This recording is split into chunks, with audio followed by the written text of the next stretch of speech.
Stop scroll. নিউমোলজি একটা ভয়ঙ্কর প্রশ্ন করছে, তোমার টাইম আসছে নাকি ইউনিভার্স তোমাকে টেস্ট করছে?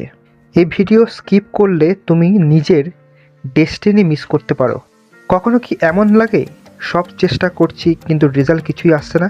নিউমোলজি বলে এটা ফেলিয়ার না, এটা ডিলেড ডেস্টিনি।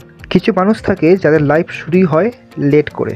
এখন মনোযোগ দিয়ে শোনো, যদি তোমার বার্থ নাম্বার 4, 7 বা 8 হয়, নিউমোলজি বলছে ইউনিভার্স তোমাকে ইজি সাকসেস দেয় না, তোমাকে বানায় স্ট্রং, বারবার ভাঙে যাতে তুমি পাওয়ারফুল হয়ে ওঠো। কিন্তু একটা ট্রুথ খুব কম মানুষ জানে, ডিলে মানে ডিনাই নয়। নিউমোলজি বলছে যাদের সাকসেস লেট আসে তাদের ফল আসে না, মানি, রেসপেক্ট, স্টেবিলিটি সব একসাথে আসে সাডেনলি। এখন প্রশ্নটা তোমার জন্য, তোমার টাইম আসছে নাকি ইউনিভার্স এখনও টেস্ট নিচ্ছে? যদি লাইফ স্টাক মনে হয় কমেন্ট করো রেডি।